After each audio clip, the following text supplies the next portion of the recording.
In the century before Christ, the generation, say, before Jesus, Israel was swept into the maelstrom of the Roman Civil War. Not just the Roman Empire, but Roman Empire at war with itself. The Civil War that went on for almost 20 years of savage fighting. Legions against legions on both sides. Julius Caesar had gone west, of course, and Pompey had gone east, and it was Pompey who brought the Roman Empire really to Israel. At that time, say in the 60s BCE, in the 60s when Pompey arrived and desecrated the temple, by the way, by his presence, there was a native Jewish dynasty called the Hasmoneans, or the Maccabees, ruling there for almost 100 years, from roughly 160 BCE to 60 in round numbers. What the Romans did was eliminate the Hasmonean dynasty and put in a new one they were more secure with, one they felt was more stable, the Herodian dynasty. So as soon as we think of Herod the Great, the first of the Herodians, you're talking about Rome's appointed King of the Jews. Always hear that title as a Roman title. Only Rome could declare King of the Jews. So for example, when the Magi arrive to Herod, asking, where is the newborn King of the Jews? Herod immediately, as you know from Matthew 1 and 2, recognizes that this is treason. And the next time you'll see King of the Jews in Matthew's Gospel will be on a Roman cross. So, King of the Jews. Actually, Herod had been appointed King of the Jews before actually the fight between Octavian and Antony, the last round of the Roman civil wars. Together, according to Josephus, they had walked out of the Senate chamber in Rome. He says arm in arm with Herod in the middle, and they'd gone up to sacrifice to Jupiter Capitolinus. So Rome appointed King of the Jews also meant you were under the Roman theological umbrella, of course. So think about Herod the Great. Think always that he has replaced the Hasmoneans. So there's a certain suspicious about him. You know, when you think of him, at least when I think of him, and I compare him with Henry VIII, he makes Henry VIII seem monogamous and magnanimous. He almost makes Henry VIII look like a nice guy. He's almost paranoid. And I mean, that might be unfair because he might just be realistic. Remember, Rome has appointed him instead of the native dynasty of the Hasmoneans. He's an Idumean. He's only been Jewish from a couple of generations. So always allow a huge amount of suspicion from his own people. So maybe he wasn't paranoid. Maybe he was just being accurate. But he's the Rome-appointed King of the Jews. And in the Civil War, he was actually on the wrong side. When Octavian and Antony finally broke and went to war, he was right next door to Cleopatra's Egypt, so of course he was on the wrong side with Antony. But he was smart enough to present himself after Octavian, Augustus won, and said, I was simply on the side of Rome. I thought Antony was Rome. I now know that you are Rome. And Augustus gave him back his title, King of the Jews, and he went home. So, Herod the Great, the generation before Jesus, he dominates that generation. And he is the Rome-appointed King of the Jews. He represents Romanization. You could say with Herod the Great, King of the Jews, friend of the Romans, the Roman program, Romanization, finally hits the Jewish homeland. In the generation before Jesus, Romanization hits the Jewish homeland. Now, if you look at his building activity, the first thing that strikes you is he's building magnificent fortress palaces. Palace fortresses. The both are there. You can sense in his earliest buildings, he likes luxury, but he also likes security. His ideal thing is a fortress palace. Think, for example, two of them are still visible today. First of all, the Herodium, near Bethlehem. Imagine in a natural hill, then imagine you cut off the top of the hill and built sort of inside the concave of the top of the hill. So you're not just on top of a hill, you're on top of a hill inside a hill. It's almost impossible to imagine it. But what strikes you is luxury and safety. It's a fortress and it's a palace.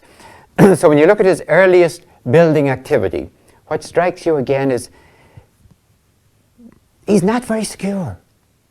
He's Rome-appointed king of the Jews, but as it were, good luck on that one, if you can imagine Rome saying, you're king of the Jews and have a nice day, as it were.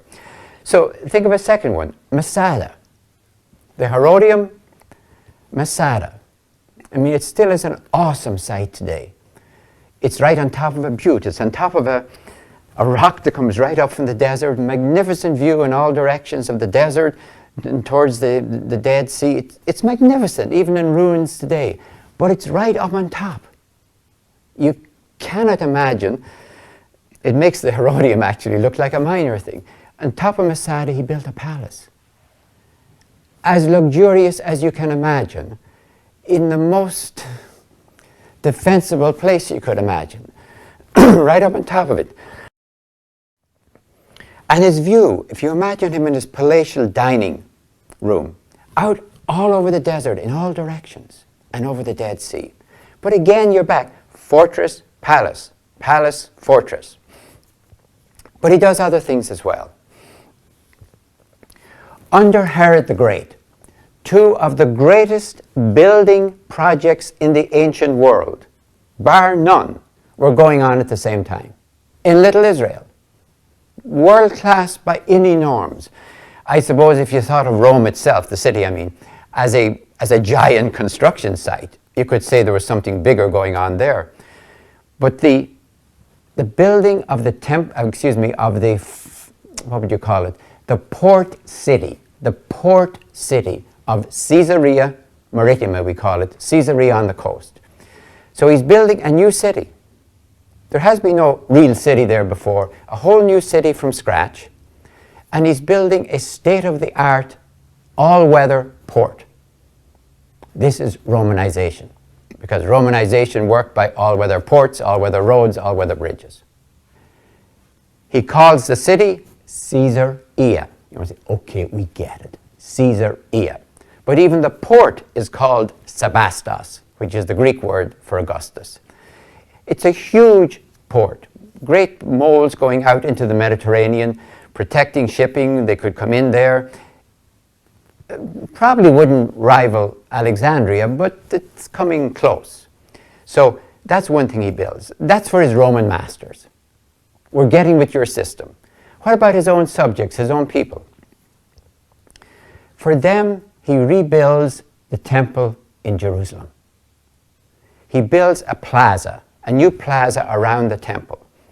It's 15 football fields, 5 north-south, 3 east-west. 15 football fields big. And that would be impressive, of course, by itself, if it were on flat terrain. But it's on the brow of a hill. So in the northeast, to dig in to get the stone, and then build up on the south. Huge retaining walls. Even today, when you see them, they're awesome. When the Romans had to destroy the temple in 70 CE, the most they could do is push some of this stuff off the top. They almost gave up. So for his Roman masters, Caesarea, the port, the great port city on the coast. For his Jewish subjects, a refurbished, rebuilt temple. And notice what that huge plaza is called, the Court of the Gentiles. It's ironic to think of Herod the Great as the first apostle of the Gentiles, as it were. But his idea is that into his great port at Caesarea will come business, of course. That's taken for granted in commerce. But also pious pilgrims, pagan pilgrims, who will come into his port, come up to his great temple at Jerusalem to visit what is now the greatest temple in the Eastern Mediterranean. Probably more impressive even than Diana's great temple at Ephesus. So the whole Romanization program is being conducted by Herod the Great. In that city, for example, Sebastos, Caesarea, he builds a temple to Roma and Augustus, the divine couple at the heart of the New World Order, Roma and Augustus. And it's lined up off the grid of the city, so it points towards the port. So that the ships coming in are sailing, as it were, right through the aperture, straight towards the temple of Rome and Augustus. This is the New World Order. And he also built temples elsewhere. But to Roman Augustus, he built one in the north, he built one in Samaria. So this is Romanization. And our point is that Romanization, in all its implications, hits Israel in the 1st century, in the generation before Jesus. The generation before Jesus. In our somewhat quaint way of telling time, it would be from 30 BCE to 0, as it were. Another thing about Herod the Great. When he died, 4 BCE, when he died in 4 BCE and was buried, by the way, at the Herodium, revolts broke out all over the Jewish homeland. Not one coordinated, central, organized revolt, but revolts everywhere. So obviously the Romanization process he had been conducting was like, again, a pressure cooker, and as soon as he died, it sort of exploded. All over the country, revolts. The one we're primarily interested in is at Sepphoris. Sepphoris was the capital of Galilee in the north. Sepphoris, capital of Galilee in the north. And it's about 4 to 5 miles northwest of a tiny little hamlet called Nazareth. Over the Nazareth Ridge, down across the plain, there's swampy probably, you have to go around the swamps and get to Sepphoris, so it might take you longer than as the crow flies because you're not a crow. So 4 to 5 miles. Sepphoris revolted. Now this is very important because it means 4 BCE, right about the time Jesus was born, Herod died, and there was revolts all over the Jewish homeland, one of them at Sepphoris. What did the Romans do? What they always did in revolts. The Syrian legions, there was no legions in the Jewish homeland at the time. The legions are in Syria to protect the Euphrates frontier against the Parthians. The legions come south. Eventually 3 of them had to come. That means serious.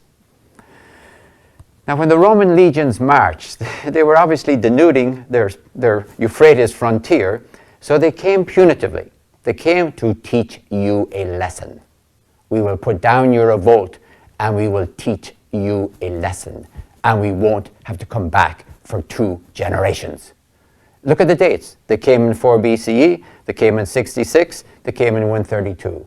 When they came with fire and sword, not just to put down a revolt, but to teach you a lesson.